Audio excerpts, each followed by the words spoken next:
नमस्कार मित्रों। मैं हूं डॉक्टर रामजी भाई।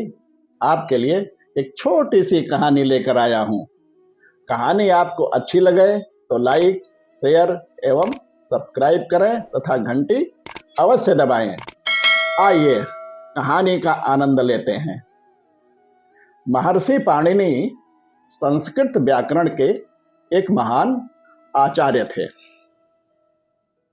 बचपन में उनकी बुद्धि पढ़ाई में नहीं लगती थी। गुरुजी कक्षा में सबको एक समान पढ़ाते थे। अगले दिन वे सुनते तो पाणिनि को छोड़कर अन्य सब छात्र पाठ सुना देते थे।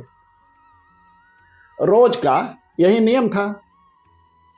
एक दिन उन्होंने खींचकर छड़ी उठाई और बोले, पाणिनि, हाथ निकालो। पाणिनि ने मार खाने के लिए चुपचाप अपना दाहिना हाथ आगे बढ़ा दिया। गुरुजी की नजर उसके हाथ पर पड़ी तो उन्होंने हाथ में उठाई छड़ी नीचे रख दिया और बोले, जा, तुझे मारना बेकार है। पाणिनि ने झेप कर पूछा, क्यों गुरुजी? गुरुजी करुणा भाव से बोले, मारने का लाभ तो उसे है जिसके भाग्य में विद्या हो और जो पढ़ सकता हो। गुरुजी, क्या मैं बिल्कुल नहीं पढ़ सकता हूं? गुरुजी उसके हाथ की ओर टकटकी लगाए हुए कहा, तुम्हारे हाथ की रेखाएं तो यही बताती। देखो, तुम्हारे हाथ में विद्या की रेखा ही नहीं है, फिर तुम कैसे पढ़ सकते हो? जिसके भाग्य में विद्या है ही नहीं, विद्या लिखी ही नहीं है, उसे दंड देने से भला क्या लाभ है? ने गुरुजी से पूछ लिया कि विद्या की रेखा कौन सी होती है, और उसी तरह अगले दिन अपने हाथ पर चाकू से कुरेद कर रेखा बना लाया, जिसमें से अभी रक्त निकल रहा था। आते ही उसने अपना हाथ दिखाते हुए निवेदन किया, गुरुजी देखिए, मेरे हाथ में विद्या की रेखा बन गई। अब तो मैं पढ़ सकता हूं ना? गुरुजी को उसके भोलेपन पर दया आई, किंतु उसके अंधकारमय भविष्य को देखकर वह निराश स्वर में बोले, बेटा, भाग्य लिखना विधाता का काम है। वो अपनी कलम से जो रेखा खींच देता है उसे कोई नहीं मिटा सकता है, ना कोई उन्हें बदल सकता है। इसलिए तुम विद्या पढ़ने का हठ छोड़ दो। पाणिनि ने गुरुजी से अधिक बहस करना उचित नहीं समझा, किंतु मन ही मन उसने कहा, यदि विधाता की बनाई रेखा को कोई नहीं मिटा सकता है तो मेरी बनाई रेखा को विधाता भी नहीं मिटा सकता है। मैं विद्या पढ़ कर रहूंगा।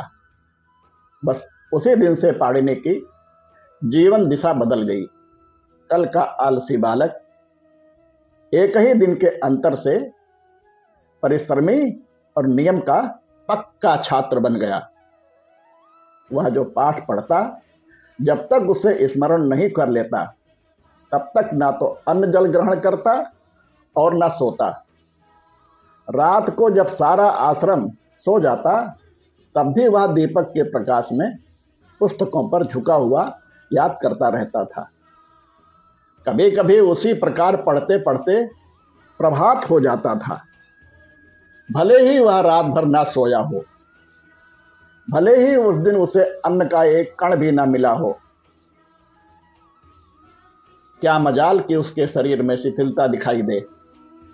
इसके विपरीत वह सबसे पहले गुरुजी के चरणों में उपस्थित होता और खुश होता था कि उसे पाठ याद हो गया।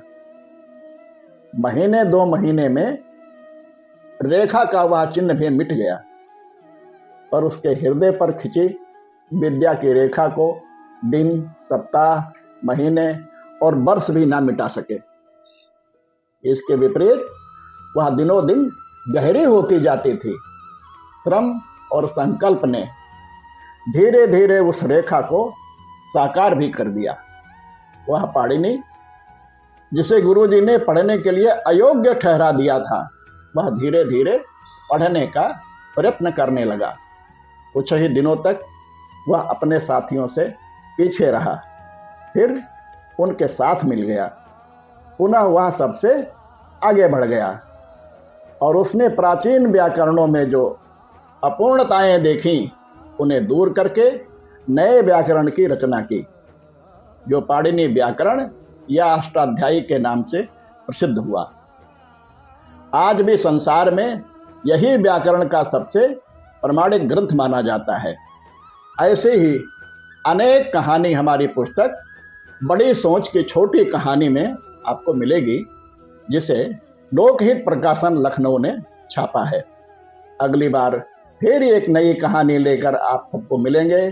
तब तक के लिए सभी को नमस्कार।